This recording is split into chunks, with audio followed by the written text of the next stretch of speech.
I was teaching myself how to write code when I was 8 years old. I could take ideas from like a vision, and I could talk about them. I could like figure out how to like break them apart, and then I could figure out how to build things. That was just a great experience. Like I was an entrepreneur. The first 5-6 years of that, I was on fire, you know, and we grew that business from like me to like, when I left after 7.5, 8 years, it was like 65 people. You're just not gonna get away from struggle in life, you know? Like you're gonna every single person's gonna have them. So Brian, thank you so much for coming in today. I know we're going to dive into multiple different things. Maybe we'll get into AI, Augusto, maybe your time at Western. You know, we'll dive into it all. I'm excited to hear about your journey, kind of all the different steps that you've been along throughout it and how that's led up into your definition of success. But before we get into that, really want to learn and understand how this overall story of life started for you, Brian. Can you take us way back, right to the beginning? Oh, sure. Yeah. Well, I was born in Big Rapids, but I don't remember growing up in Big Rapids, but I remember my family would always go to Big Rapids. That's where my grandparents and my extended family was. I grew up near Lansing in Holt, and yeah, my mom was a teacher and my dad worked for the county, and yeah, they provided a good life for me, and yeah, it shaped me. And you know, my early years, I definitely kind of realized I was different earlier on in life, you know, like I wasn't a perfect kid or anything. And, but I kind of realized like, I kind of wanted more out of life than my parents wanted for me, you know, and wanted for themselves. And so like that kind of started driving me early on. Yeah. So your mother was a teacher, your father worked for the county. Were they like 9-to-5 type scenarios where they were out during the day? You had to kind of fend for your own. Can you tell me a little bit about that? My mom stayed home like early on in life. So like I had, you know, a really loving mother, you know, and took good care of us and stuff. And then she went back to school teaching, like when I think I was in like 4th grade. Okay. And so, you know, at that point, yeah, I started getting a little bit more independent, but I was very much into sports. I was in swimming and played all kinds of sports. Sports were a big thing in our neighborhood. We were always competing and playing things in people's backyards, different leagues and stuff like that. So, you know, I was early on very competitive, kind of a lot of boys in my neighborhood and stuff. So did you have brothers and sisters as well? I grew up with a younger brother. Younger brother, and beat him at everything? I don't want him to hear that. Yeah. Like we competed, you know. Yeah. Some friendly competition, a little wrestling here and there. How big was your age difference? 2 years. 2 years. Yeah. Okay. Okay. So spent a lot of time in sports and competing with the local, you know, neighborhood, and lots of boys playing basketball, I assume, pick up, you know, horse and things like that. Everything. Yep. Tons of games, football, you know, tackle football, flag football, like, you know, everything you could think of. Kickball was huge in our neighborhood. So there was always activities going on. And you know, my dad was 9-to-5. You know, they were great parents. Like they were there. We didn't have a ton, you know, like, my parents always drove used cars, and like, you know, they provided a great life for us and good values. We had a really tight extended family, a lot of trips back up to Big Rapids. That's how I was, you know, exposed to West Michigan throughout my life. And, yeah, that's why I decided to locate in Grand Rapids, because I thought this would be a good spot, like, you know, centered in where I could still be involved in my family, but I was far enough away from everybody too. Yeah. Yeah. Just the right radius, just the right distance away. So Big Rapids, kind of Holt like area. You went to public school, I assume, kind of through middle school, high school, elementary school, everything. And then what were some of your interests during that period of life? I know we talked about sports, you know, being competitive and things like that. Was that kind of what you were thinking your future was going to look like, or what at that stage, did you have any ideas? No, I mean, I kind of peaked in sports where I love sports and stuff, but I kind of realized like I wasn't going to be a pro. I didn't really want to be a college athlete either. Like I had a couple of offers on a few things, but I decided to pass because I really wanted to lean into my kind of social life and my academics and stuff when I went to Western. And, that was great. I mean, I was burning out because I was like constantly involved in swimming seasons and, you know, all kinds of different seasons and stuff throughout my whole high school and, you know, middle school and even in elementary school. So I was ready to kind of like, you know, do something different. And I also like, you know, my interests were like, I was teaching myself how to write code when I was 8 years old. You know, I was like, I always liked building. I like building things. I could take ideas from like a vision, and I could talk about them. I could like figure out how to like break them apart, and then I could figure out how to build things. And I could. My brother always teases me. He's like, yeah, you always wanted there was like a solo flex, which was like a weightlifting machine back in the day, and it was, you know, it was nothing special, but it was like $1,000, you know. And at that stage of my life, like $1,000 is a lot of money, you know. And I was like, I visualized, okay, well, I want to do these exercises. I want to kind of do some weightlifting. So I built a solo flex out of like 2x4s and different, you know, different wood and pulleys and stuff like that. And my brother was like, "Oh my God, it worked!" You know, like, how did you do that? Did you let him use it? Oh yeah. It got to the point where my parents were like, "When are you going to tear that thing down and get it out of our basement?" You know, but it was there for a while.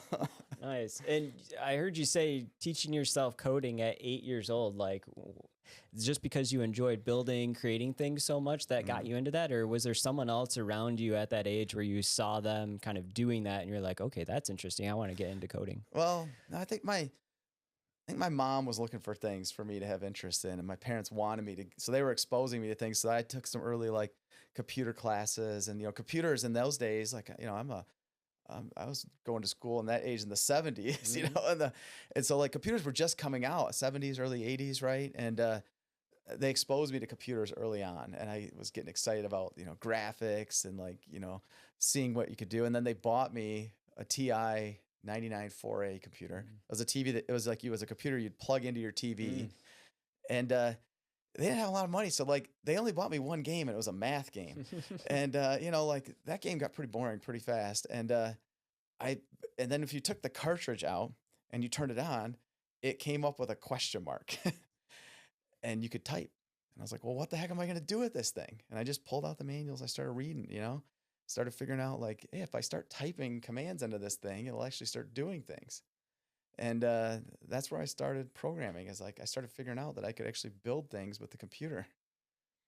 That is amazing. Yeah. And you kind of took it from there, and we'll learn more about the rest of your story. But, you know, that's kind of a start of a path that you went on for several other years in your life. So excited to dive deeper into that. But you're 8 years old, you're getting into programming because of the opportunity that your parents actually provided, right? They went out and helped you get access to the resources you needed to learn, not knowing probably where the outcome was going to be, but put you in that right path, in that right direction.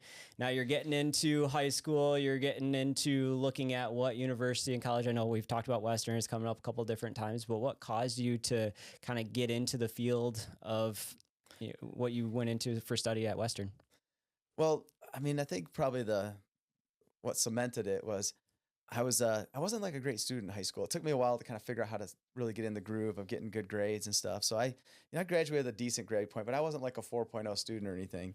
And I remember like when I think I was a senior, and there was a computer class. I think it was some sort of programming class. And I remember I told my math teacher I was going to take it, and he's like, "Are you sure you're going to do that? That's an AP class. Are you sure you're going to do that?" And I was like, "Yeah, I think I'm going to do it. I'll try it," you know? And I went in there. It's all the smartest kids in school and stuff like that. All the people I was like looking up to as like the smart academics. And I realized right then, like, I got everything that they said in that class. And I basically like, I pushed everybody in that class, because I was able to write programs. I was able to do all the assignments in like a fraction of the time everyone else was able to do them. And I was just ahead. I was just constantly ahead. And I'm like, and I'm not even trying. That's just natural, you know? And not everything like that in my life was like that.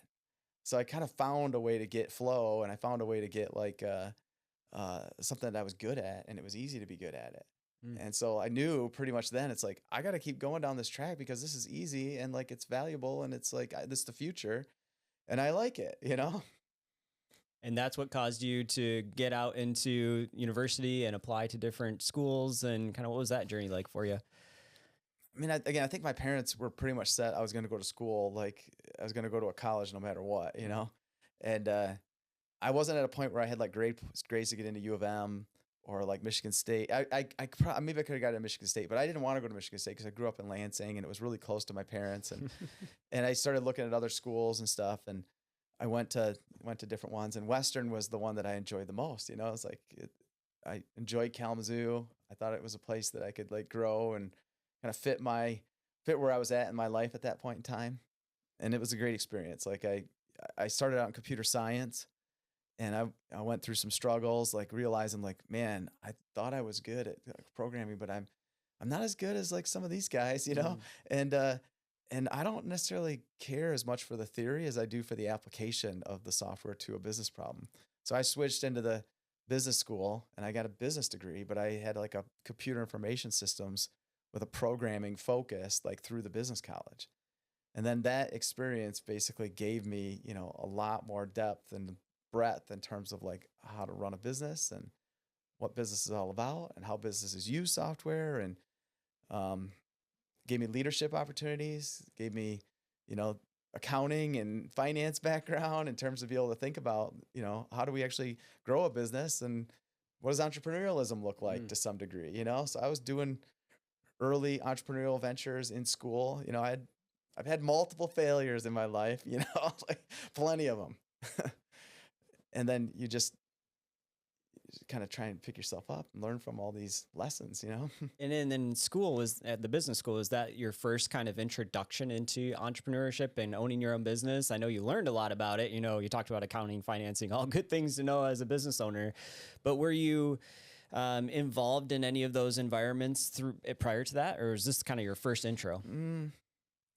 I mean, I think probably my earliest exposure was my grandpa to being an entrepreneur. So I had, you know, I knew both of my grandpas, like, and one of them was, you know, he was more poor. He like worked in a factory, and, you know, he worked really hard, but he was like a super high integrity person. So I saw him, and then I saw my other grandpa who owned a construction company in Big Rapids, and you know, he had built buildings and houses and stuff. The house that he lived in, he built, and I watched him when I'd go, like, you know, he had his own shop, and, you know, I'd see him doing jobs, and he was really good with, you know, woodwork and stuff. And I remember we like rented a cottage. So up in the Big Rapids area, and we'd stay on a lake for a week every summer. And I remember my grandpa, I went to his shop with him. He built me a, we called it the ski board, which he built me a board so that we could surf behind our fishing boat, because you know, water ski behind our fishing boat when we were at the cottage. And I remember like, man, it's so cool that he can build all this stuff. And then he's got like, you know, he would go to breakfast every morning with his friends and stuff. And like, you know, his work style was different than my other grandpa, who was constantly, you know, on the clock, and, you know, had to go in on Christmas and stuff like that to go work and stuff, where my other grandpa had more freedom in his life. So I kind of saw those differences, and I saw the differences in their kind of economics too. And I was like, you know, I kind of want to go I want to go the direction of my grandpa Johnson, you know? Mm. So he was inspiring to me. So both of them had like an influence, but it kind of shaped my view of entrepreneurialism.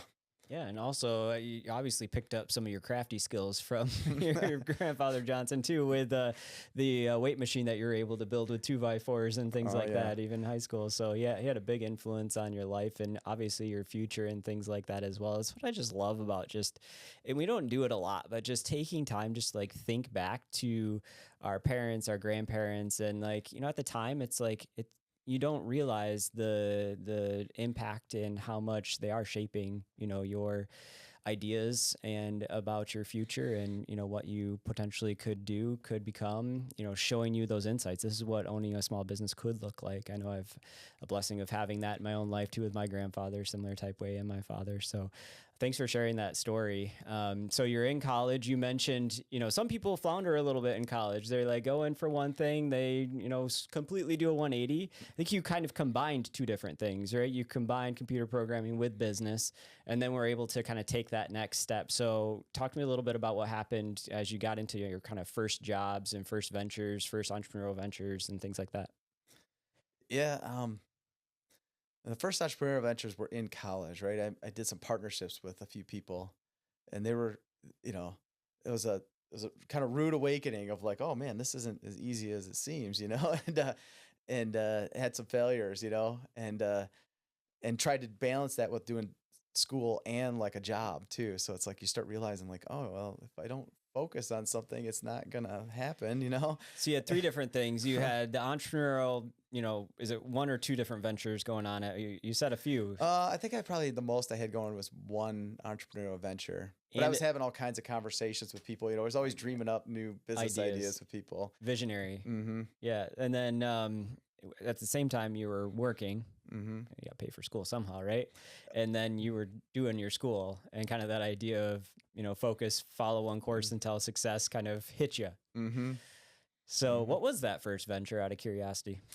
Or one of the I think it was a video game, like a buying and selling video games. We like had a retail shop, and then like one of my partners like had a like he figured out that he could sell magic cards, and like we were like an only place that was selling these magic cards, right? So it was like a gamers kind of business, and but we'd buy and sell used video games and kind of computer techie oriented, right? I'd met somebody working at like a software, et cetera, in the mall, like or in the Barnes and Noble, and that was like a small stint of a job. But then, yeah, just dream it up. Somebody is interested, just figure out you want to try to align interest and try to build something. And we had we got it to run a little bit, but like it just didn't. It didn't quite go. We didn't know what we were doing, but we were taking risks and we were learning fast. So what was your role in that? Were you kind of the sales side? Were you, It was more like back in that day, it was more of like a retail kind of shop, right? Okay. So it was like we were partners, and like I was working hours, and I got my roommates to actually take shifts and stuff. And we were paying people like minimum wage to like work in this retail shop that was kind of like technology oriented. We had like big dreams for it. And we were trying to do partnerships and stuff. Like iServe had just started back in those days, right? We were like talking to those guys, and the Kalamazoo had like an internet ISP. We were trying to sell ISP services and get people connected to the internet and start building applications. We had like all kinds of things. It was not a very focused business. I think the thing that actually sustained it and let us pay some of the bills was the video game sales and exchange and stuff.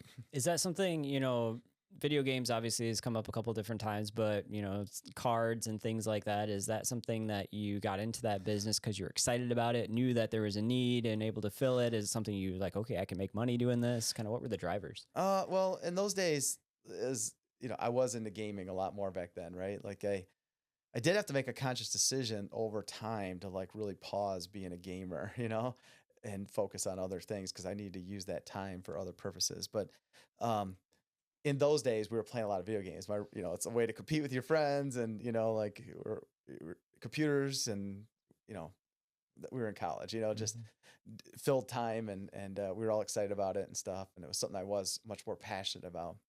And then it was just a dream of like figuring out a way to build our own business and get rich and make money, and not have to work a normal job.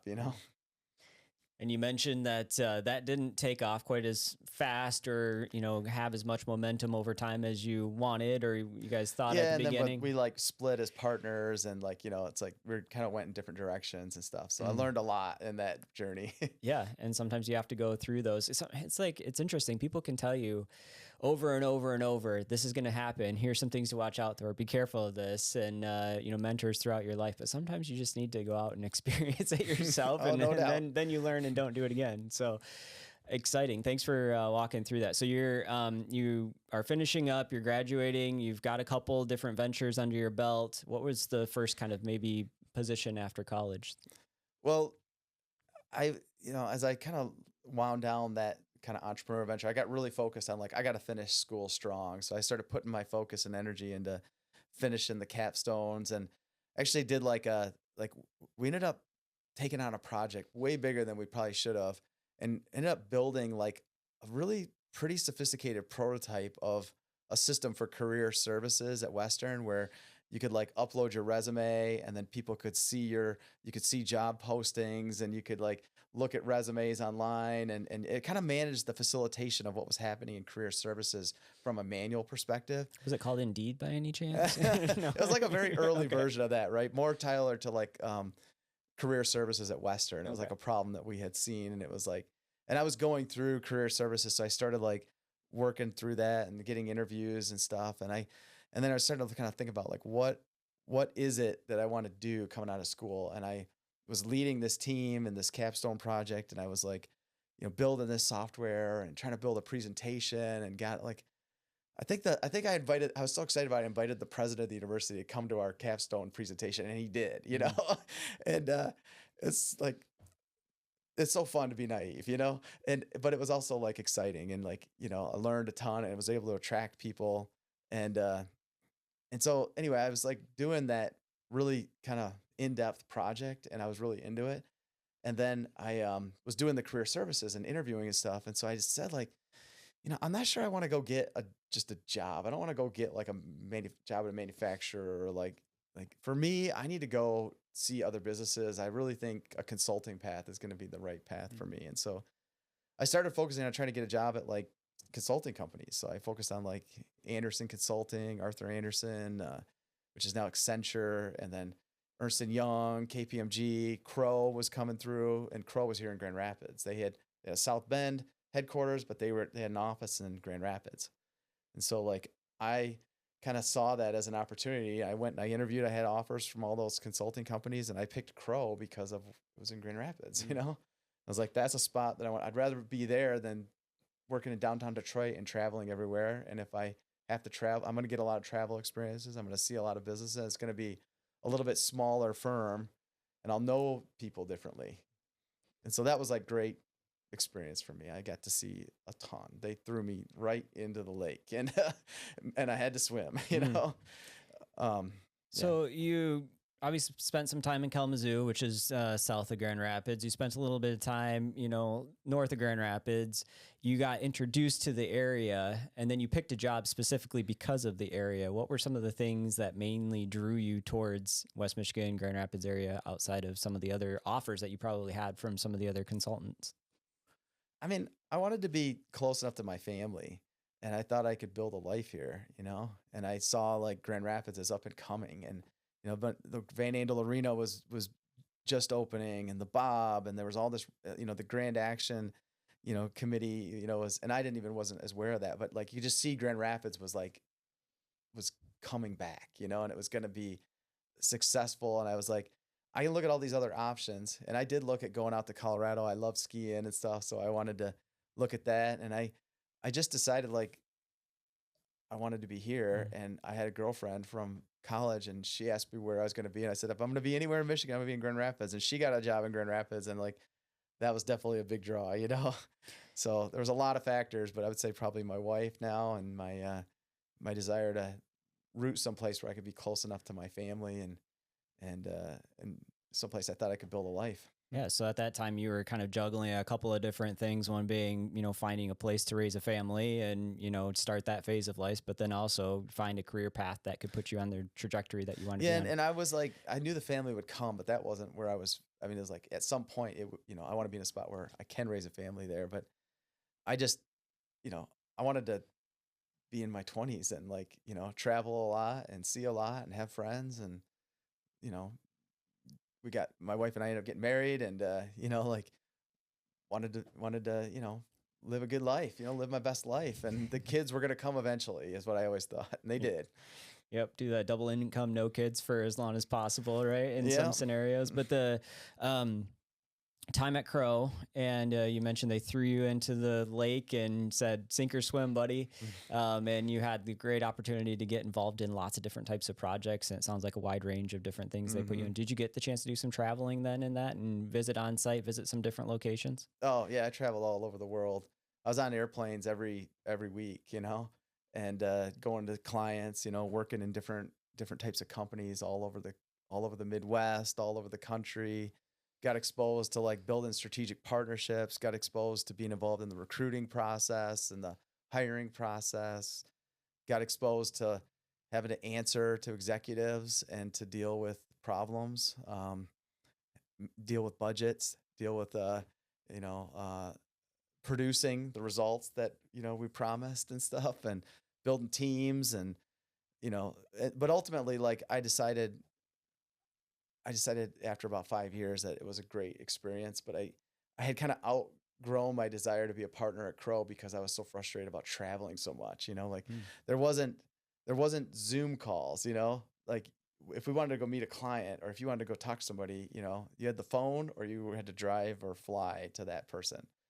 And so we were doing lots of sales calls, lots of in-person meetings, lots of client engagements. I think I was living in a corporate apartment with two other consultants working on a huge project for Domino's in Ann Arbor. And I think I came home for like an anniversary, and you know, I see my wife, hadn't seen her for like a week, and we go to a play at the Civic Theater downtown. And the play happened to be The Death of a Salesman. And I don't know if you've ever seen that play before, but like you start to contemplate like, what am I doing with my life, you know? Huh. And I went back and I said, I said, Holly, like I'm not happy. I'm going to leave. I'm going to find a job in Grand Rapids, and I'm going to work on building my network and my roots in Grand Rapids and my business in Grand Rapids. And so that's what I did. I got a job at a company called Sagestone, which was you know, founded by people that are still my friends today, and some of my clients today actually is people that own that business. And it was a great experience, and it was a humbling experience because at Crow, you know, they had like one of the nicest offices in Grand Rapids, and they like you know, they had really polished people, and they had like, you know, they had big clients and stuff, and you go work for a small business. You know, they had one big client, which was Amway, and they were working on the Quickstar e-commerce site, and that project was finishing up, and they were trying to figure out what to do next, you know? Some scrambling. And and then I realized like, okay, they had invested in salespeople, and I could work with people that were making connections to the market, but like no one was there to save me, you know? If I was gonna make something happen there, I needed to like make it happen, you know? And what was your role? I started there as like an architect, like a software architect. Okay. And I quickly started doing like pre-sales work. And then I would like range between like pre-sales architecture and then like leading software projects for all kinds of different companies. Very early internet stuff. You know, most of the work we were doing was internet web applications at that stage. There wasn't even mobile apps at that time. What were some of the things you liked most about, you know, the small business, small organization? Just some of the, I know you mentioned, you know, there's no one there to save you. There's some stress alongside of it, but were there things that you liked about that too? Yeah, I definitely liked it. I love being able to make like a much clearer impact on the bottom line. Like the stuff that I was doing was going to produce the results or it wasn't, you know? And, you know, I liked being exposed to sales. I liked being exposed to leadership opportunities, and I met a ton of great people, you know, a big network of people. Like a lot of the reason that I have so many connections in Grand Rapids is because I worked for that local company, and we were doing, you know, a lot of great software for companies in our region and beyond too, for sure. But like, you know, we were hustling, we were selling and growing the business as a team, and I got to work with a lot of exceptional people during those years. And so you mentioned those years. What was the kind of next phase for you in your growth journey and journey through life? Well, I got to go through like multiple mergers through that process. So like they sold that company Sagestone to a company called Newsoft. So I got to go through a merger, you know, and I wasn't in the leadership team at that stage, but I was like, I experienced it, you know, and I kind of saw what they were doing with the business, and I stayed there for another few years as Newsoft, and then they sold the business again to a company called RCM Technologies, which was like a publicly traded company. So I went through that. And at that stage, I was kind of already a little disgruntled. And I kind of realized like I have like a shelf life being in a job. Like I can only be there for so long, and then I'm going to start being disruptive. And so then I ended up like leaving because I didn't like where they were going, and I didn't want to be part of that publicly traded company. Mm-hmm. And I started like the journey of like, well, what's next? Well, I had said like, I saw the impact I was having on people's businesses. Like, you know, Keith, who was the CEO, he won the Entrepreneur of the Year for Ernst & Young. And, you know, I'm leading a huge team, and I'm doing sales, and I'm helping grow that business. So I'm realizing like, hey, some of my clients have won the Ernst & Young Entrepreneur of the Year, right? So I'm getting exposed to these people who are really good at what they're doing. They're entrepreneurs, and I like that, you know? But when I left, I was like, I'm not going to go get another job that just pays me a salary, you know? Like I'm going to get commission, or I'm going to get some equity. I'm going to get incentivized on the things that I'm doing, because I know I'm going to make a big impact on these companies. And so like in my, reaching out process, I did go talk to a couple of like corporations, and I kind of realized like, yep, I'm right. I don't want to go work there. I'd rather work for them, not like as a consultant instead of as an employee. And, and then I reached out to some of my network, and some of my friends from Crow were working at OST, and I got to meet Dan Beam and his team. And Dan is an extraordinary entrepreneur, and he and I became like I got in there because like my friends were like, you got to hire Brian, like he's the one to build the software practice here. And so they wanted to build a new practice. They wanted to build up a software practice because they wanted to diversify their business, and I could get a percentage of the revenue that I was selling. And it came with a lot of preconditions and stuff, but it was a way to actually like build something inside of another company. So I got to play the entrepreneur role. And I got to work also inside of large companies because they were doing business with Amway and other big companies, healthcare companies and stuff.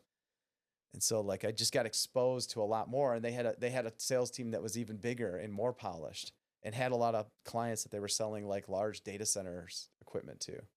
So I just saw a ton like going through that experience. And then I was building up the software development team. So I won some early projects. I was working with the sales team, educating them on how to sell this stuff and where to look for the opportunities. And we started growing pretty rapidly. And then, we got a little wind in our sails. We had some luck. There was like the Affordable Care Act was passed, and it created opportunities to do work in these large health insurance companies. They needed work to be compliant with regulations. And that was just a great experience. Like I was an entrepreneur. The first 5-6 years of that, I was on fire, and we grew that business from like me to like when I left after 7.5, 8 years, I think it was like 65 people. Oh. And they had done an acquisition. They brought in a design agency that I had introduced them to, and had brought into some projects. And like, I had switched to, I had realized like, I'm not great at all the operations of a group. I'm really good at the leadership and the sales and the business development side of that, and the vision side of it. And so I had switched into like a sales oriented role at OST. And I just got a lot of experience in terms of like, what does it take to actually go like build relationships, work with a sales team, work on my own accounts. What does it take to manage account? What does it take to grow an account? How do you work with other people that need to do the delivery of the services that you're selling? And I got tons of lessons and repetitive opportunities to do that. Turns out there's just a lot to learn in business, and you got thrown into a lot of different areas throughout your journey and throughout your life. And it's exciting to hear how you stepped up, especially at OST, being entrepreneur and being having the chance to grow a team from, a couple people up to 65 or so, and see that growth. I'm curious, throughout that phase, like what were some of your big motivations, just kind of personally? I mean, you think about it, you obviously achieved great results, right? You mentioned, hey, I was on fire. Like seemed like you were enjoying what you were doing. You were passionate about it, things like that. There probably also was some financial motivators and things like that for you there as well. What were some of if you think back, some of the biggest motivators for you during that phase? I mean, there was definitely a phase there where I was very focused on money, because I did get a commission deal off of everything that I created. So I was really motivated to build the business. And as I made more and more money, that came with a lot of rewards outside of work too. It's like, hey, my family was young. We had this dream of being able to have a cottage. We bought a cottage. And we ended up like living up at this cottage for like 4 years, when my kids were young, and we'd move up there for the whole summer and just live there. And it was a half hour north of Grand Rapids. It was on beautiful lake, and we had a boat, and my boat lift out there. I was like, I'm living the dream, like this is great. I had a friend up there that lived on the lake as well. So like we had some really great summers and experiences, and there was a lot of financial rewards when we were really succeeding there, but I also learned a ton of lessons doing that. Like there was a dream phase there that we were living the dream, but then there was also like other lessons that came out of that experience. Do you mind diving a little bit deeper into some of those lessons and some of those things that came after that dream phase? Yeah. Well, I think there's always like it's like a cycle to life, there's a curve. And that, again, like it had been a dream. It had been like one of my parents' dreams. Like I mentioned, we had rented a cottage every summer for a week. Well, it's like, well, now I own a cottage and I'm living on a lake every summer. That was like something my parents could dream about and never accomplished in their lives. And so I wanted to provide it for them. I wanted to live it, and I did, like, to the max. And um but like over time, I'm like, I'm starting to realize, like, I'm still not that happy. I'm kind of miserable at work right now, and I'm took on this sales role, and it's kind of harder than I thought it would be. And I'm traveling to Minneapolis every week again. So now I'm on a plane every week, and now I'm like not happy. So I, closed this huge deal with the Mall of America, and we built like a big system for them. And I I just like got disenfranchised with it again. It's like I don't want to live this life on the road. Like I don't care for it. And so like that, and then I came back and I worked out a different deal, and I said, they said, how about Detroit? We want you to build up the Detroit office. We got a small Detroit office. That's only driving. So I like, okay, as long as I can have a contract to do that, like, let's work out the details of what that means, because I know what it means to go do that. And they did that. And so then basically, like, I started driving to Detroit all the time. And like even before that, like I was so on fire with entrepreneurialism. Like I've had this dream. I've built multiple SaaS businesses along the way. And I had built one called payit2.com, still exists today actually, and it's doing pretty good. Um, and I had built that like at my kitchen table. I had built multiple SaaS businesses like in this journey that I'm describing, and they were like fledgling small software businesses. But this Pay It To one got enough traction that I got a call from PayPal one day, and they said, "We like where you're going with this platform. Come out to our conference in San Francisco. We'll give you a booth area so you can like be with all the other startups, and then compete in our startup contest. And we have like we're gonna try to create awards for people that are doing interesting things." And so I go out to San Francisco, and there's kind of a lot of tangents to that story, but like we get in there, I end up like meeting a ton of people, like being in this area with all these startups. Like some of them you probably have heard of, like Cabbage or GoFundMe, and other companies are right around me in their early stages, but they're like startup backed, they're like venture backed, and I'm like, oh my gosh, what is this world?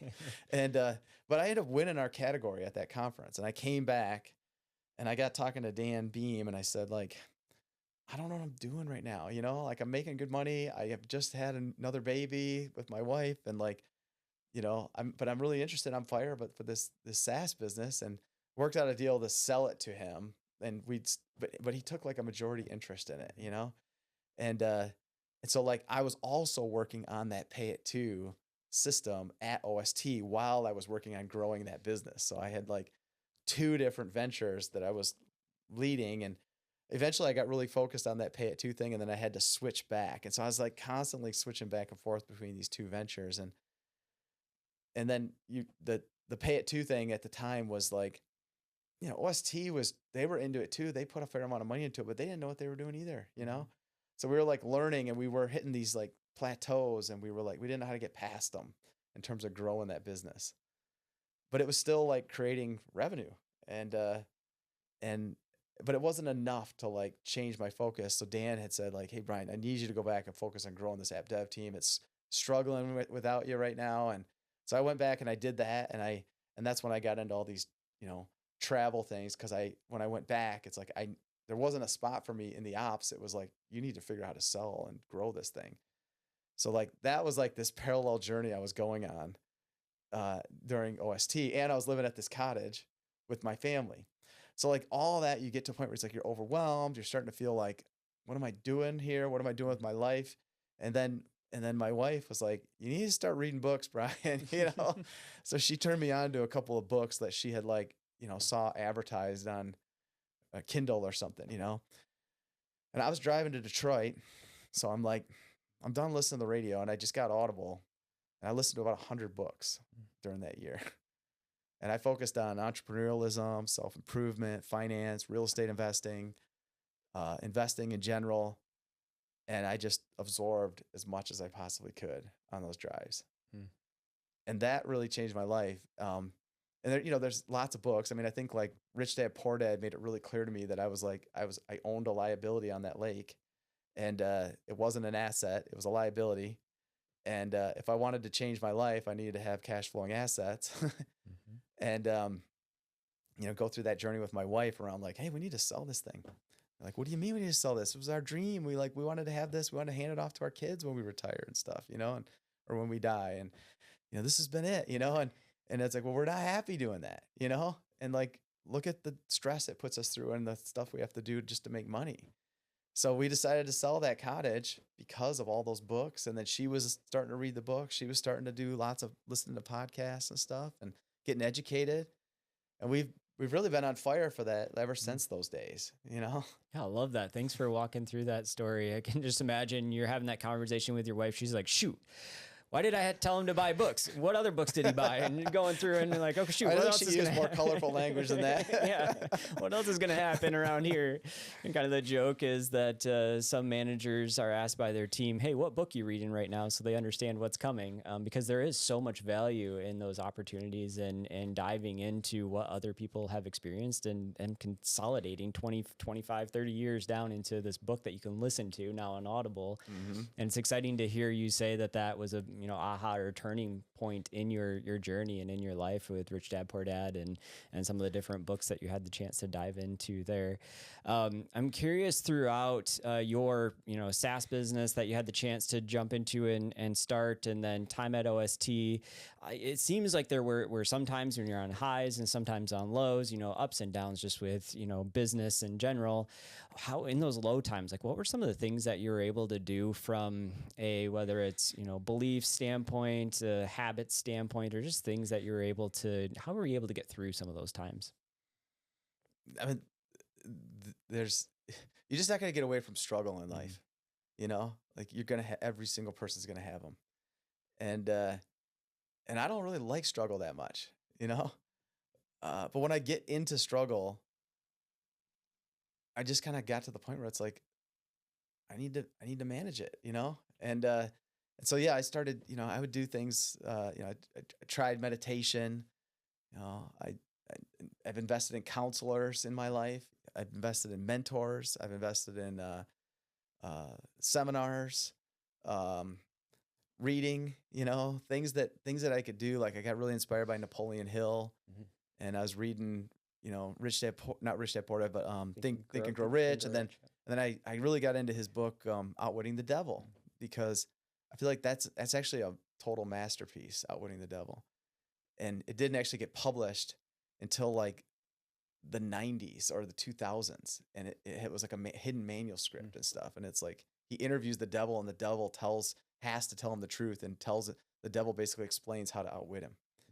So it's a really interesting story and a dialogue and stuff. And he had used all those lessons that he had learned through his journey and all the people he interviewed, and tried to understand what it meant to create success and achievement, So I was inspired by that. I was listening to those books over and over again and trying to apply those things to my life, and try to like change my beliefs, because I realized like there's so many things that I believe that aren't actually true, and like, cause you're taught things your whole life, and the world shapes your beliefs, and the people that you're around shape your beliefs. And like, not all those beliefs are actually true. And so like when you start to actually realize, you start to get broader exposure, and you start to listen to more people who have explored these topics, you realize there's so much depth to almost every topic, and as you dig in, it changes the way you believe. And like, I knew that I needed to overcome some of my limiting beliefs.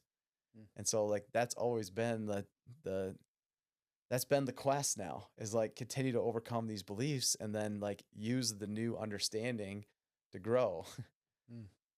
No, completely agree and understand that whole concept of things that you maybe are being taught or trained or just absorbing because of your environment. You don't realize that maybe some of it's not healthy or the right things based on where you want your path and your journey. It might be the right thing for someone else, maybe, but just not for you. And so as you're getting into books, you're changing kind of the trajectory of some of the future. This is at times that are wrapping down with your time at OST, I assume. What's next in that journey and phase for you and your wife? Well, I got fired from OST. Okay. And that was like, okay, the patient needed the medicine. I'm glad I went through it. It was very painful, but I was very disruptive at that point in my life. I had read so many books. I saw the business for what it was. I didn't agree with certain things, and I was butting heads with a couple people, and it was a good thing. They needed to let me go. I got a severance out of that created a runway for me to work on growing Augusto. And I was already working on another side venture. It was like a mobile app. It was a point of sale system. My wife wanted it because she was doing so many garage sales at that point. So she wanted an app to run garage sales. So I built that thing for her. And I was like on this journey again of like learning, building a mobile app and launching a mobile app, running a mobile app as a SaaS business. And then when I left and I had that severance, we were up at the lake, and I was like, the first few days were, it's like a grieving process, right? It's like you're angry, and then you're sad, and then, talking to friends and having people up. And then it was like that was like one of the best months of my life after I got over that. Cause it was like, I'm living at the lake at the end of the summer, and I don't have any place to go. Like I just except for a cruise on the boat. Yep. Yeah, totally.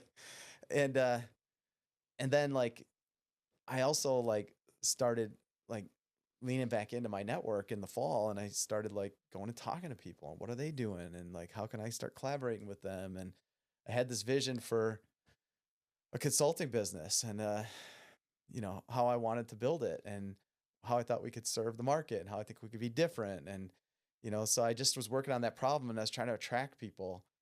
And a couple of people, Joel and Jim, I had done multiple like side venture businesses with Joel Ross, my partner in those businesses. And he and I were kind of a yin and a yang. He was much more practical and, more operational. And he was a really good developer too. So he was able to get stuff done. He would take a lot of stuff that I would say and he'd work on it, and we'd work on it in the evening together. So I worked on a lot of side business with Joel.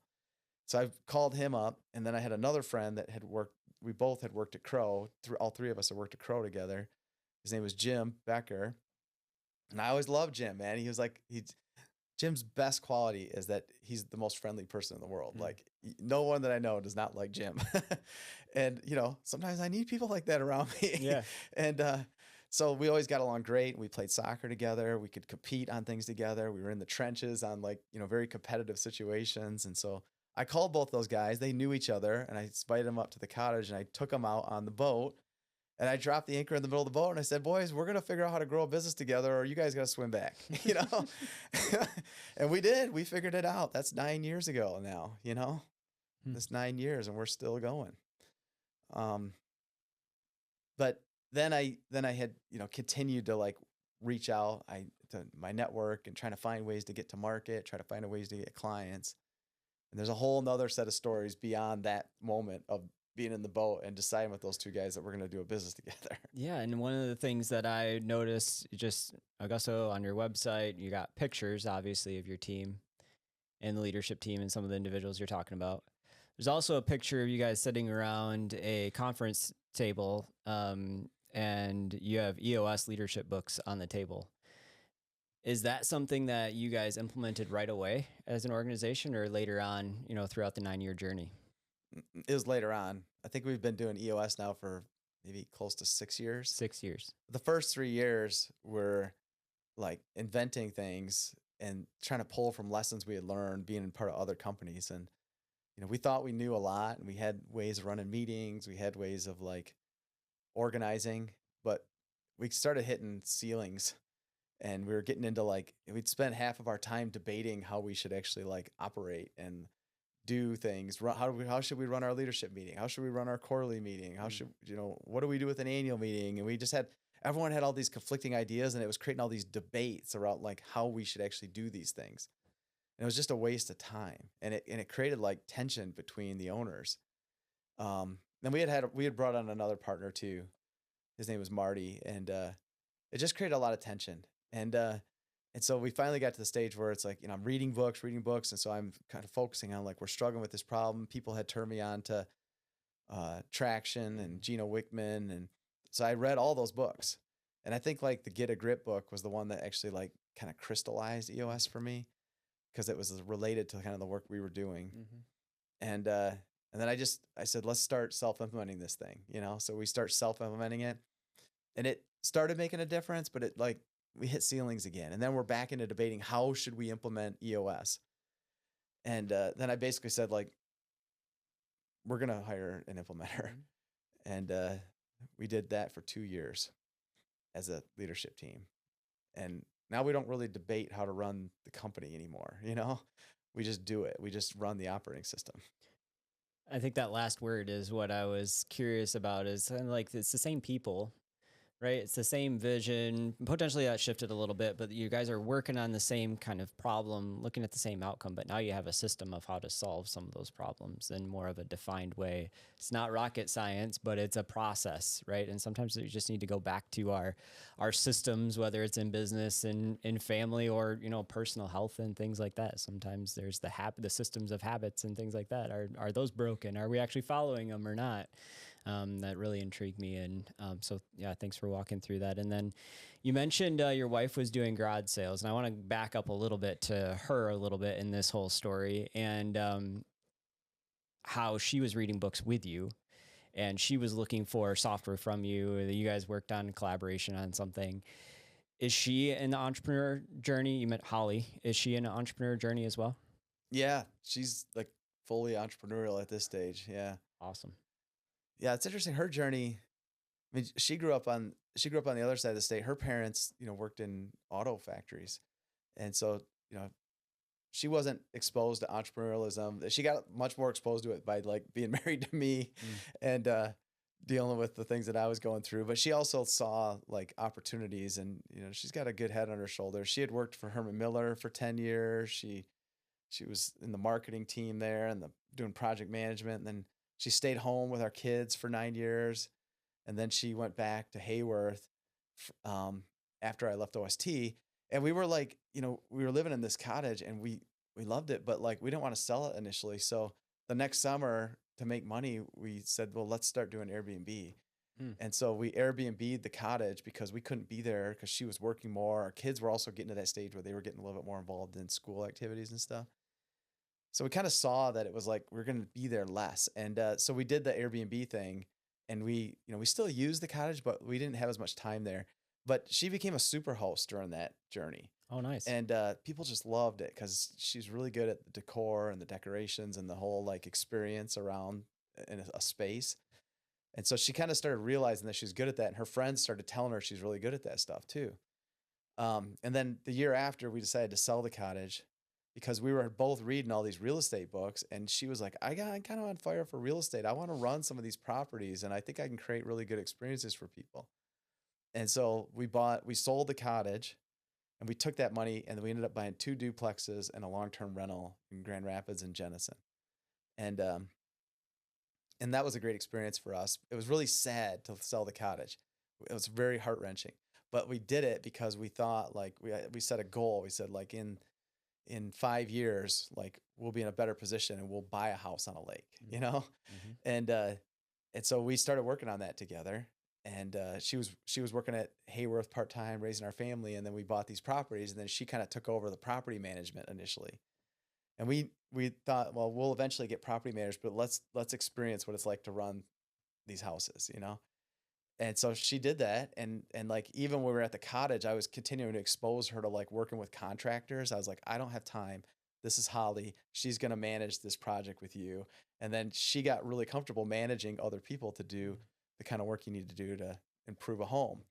And so she just started gaining all these experiences, super host, working with contractors, selling our cottage, buying 3 houses, and starting to run those houses and get tenants in there and start cash flowing them and all that kind of stuff. Right. So she was just getting exposed to all these experiences during that time.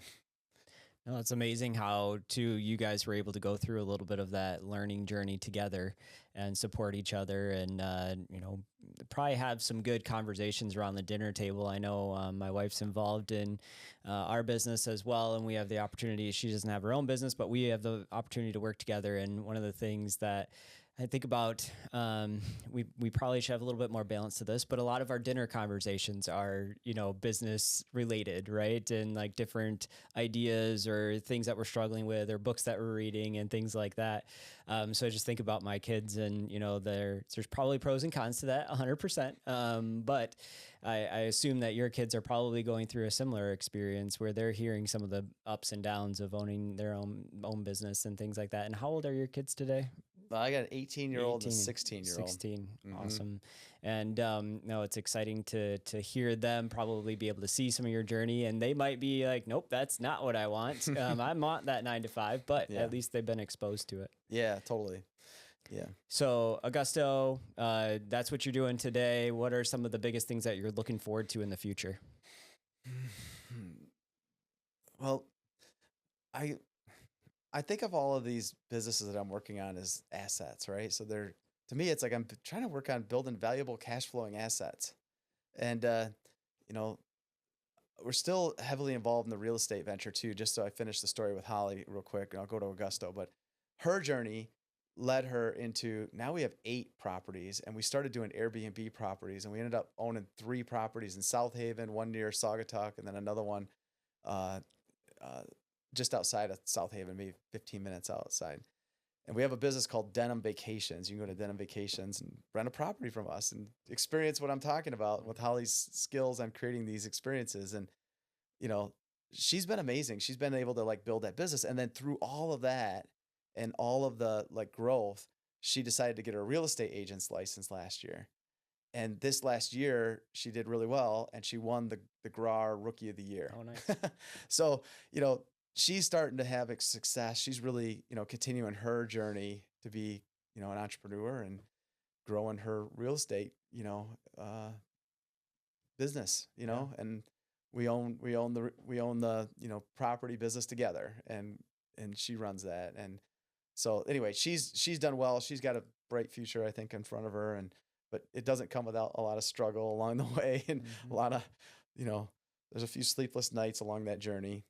But then like on the other side for me, I've continued with Augusto. That's been my main focus. Although I have worked on other SaaS businesses, like I've acquired a business called Simple Estimate last year or the year prior, and put a lot of time and effort into it. I've done that repetitively actually, because I kind of continue to have this dream around building a successful SaaS business and continue to figure out like how to actually really scale one, And I do that for clients too. I'm working on their problems. I'm helping them shape their vision and come up with ideas and take all those experiences I'm doing on my own businesses and try to help consult with other clients on how they can grow their businesses. And then build the right teams and relationships and skill sets with the right people that are capable of doing those things and have the experiences. So I just keep applying it to both. And right now it's like, I've kind of realized like I need to be hyper focused on Augusto. And so right now I'm like poured all my energy and focus into Augusto, and realizing like, for me, I'm not Elon Musk, I have to focus, and I get that feedback from mentors and friends. When I focus, good things happen. When I start splitting my focus, like I realize now that I need to have other people that can be the CEO or can be a significant leader in that venture, where I can just come in and put my energy into their heads through, consulting or through board meetings or, other things that help them. But I don't have to lead every single thing. It's like, what I need to do is lead Augusto. I need to grow Augusto. And like in the vein of a cash flowing asset, like I want to have a valuable cash flowing asset that I can sell at some point. Mm-hmm. And I think like having a vision around like, maybe Augusto at some point in time would be a great addition to a strategic buyer, like I know what it's like to work inside of a larger firm. And so like, I keep working on those, what do I need to do to create a valuable asset that serves its clients, that can grow and maybe create like an exit event for me at some point down the road. But right now I'm mostly focused on like, what do I need to do to grow Augusto sales? What do I need to grow our team? What do I need to do to, delight our clients and work through all the delivery that they need, and then continue to adapt it to the market, because it's constantly changing underneath us right now. Yeah, I love it. And some of those intentionalities about, hey, potentially there's going to be an exit in the future, or, a sale, that you're actually building the business intentionally for you to be able to potentially in some state be removed from the business. And it turns out that if you do that intentionally, then it's a great business to run too. So you might end up just enjoying it so much because of the way you set it up. You're like, oh, I changed my mind. Yeah. We're just going to stay with this. Yeah. But it's exciting to hear about that focus with Augusto. Now, just taking it kind of back from where you are today and looking back to where you came from, if you had the opportunity to say something to yourself in middle school, high school, a piece of advice that you'd be willing to give yourself about the future, what would you say to yourself? I mean, I definitely would encourage myself to be reading books earlier that are like entrepreneurial focused, self-improvement focused. Like knowing yourself is really important. I feel like when I started realizing I could take personality surveys and actually get a feel for like what my strengths were. And I started reading books where it said like, oh, well, maybe you should focus more on your strengths and try to improve all the weaknesses that you got, and maybe you should lean into your strengths and really let the weaknesses just be what they are, like those kinds of things I was always trying to be good at everything and try to do too much on my own. And instead of like figuring out how to like be great at something and synergize with other people that are great at the things that you're weak at, that took a long time to like really cement in my mind. And I also realized like, hey, I'm not that good at reading. Like I don't read that great. My mind goes in 1,000 directions, and it's got ideas flowing through it all the time. And so it's like, I started realizing like, I'm really good at listening, and so like I knew I could consume content through listening. So find your path to get the content in your head. And reading and listening, like you're going to forget part of it. You're not going to comprehend everything, but like there's an osmosis process that just happens if you're listening and reading and then figuring out how to apply those things. Like I wish I would have read Rich Dad Poor Dad when I was in high school. It would have given me a better perspective of like the situation I was growing up in and what I could do about it at an earlier age. I wish I'd have house hacked a duplex when I was coming out of school. That would have set me up a little differently. I've had to learn those lessons and start doing that stuff in my 40s. I could have been doing it in my 20s, So that'd be a piece of advice for someone younger. That's great advice and very actionable, right? Something someone can just grab, Amazon link right now and get started with Rich Dad, Poor Dad, or Think and Grow Rich, or anything, either of those. So as we're ending towards your journey to where you are today, you've obviously given us a great insight into your story. So thank you so much for that, and some of the different aha moments that you've experienced, some of the different things that have been set up in your life that have changed the trajectory maybe of where your future would have been. How has, your definition of success likely has changed. Can you help me by defining what your definition of success is today? I mean, my definition of success is highly influenced by reading and listening to people, right? So like there's probably two definitions of success that I lean on the most. And one of them was by Earl Nightingale. And you can listen to his stories on YouTube. And he defines success as the constant progressiveness or progressing a worthy goal, right? So it's like, am I working on progressing worthy goals, things that I care about? And if I'm constantly making progress on those things, then I am successful, And then the other one for me is Warren Buffett. Warren Buffett's definition of success is, do the people that you want to love you actually do love you? And so like to me, it's like I've put a big focus on making sure that my family, that I'm there for them, and that like that they love me and that I'm doing the right things for them, and, like I want to make sure that my business partners, I love those guys. I want them to love me back. I want to make sure that I'm doing the right things and trying to serve their families as well. So, those two things kind of guide my definition of success.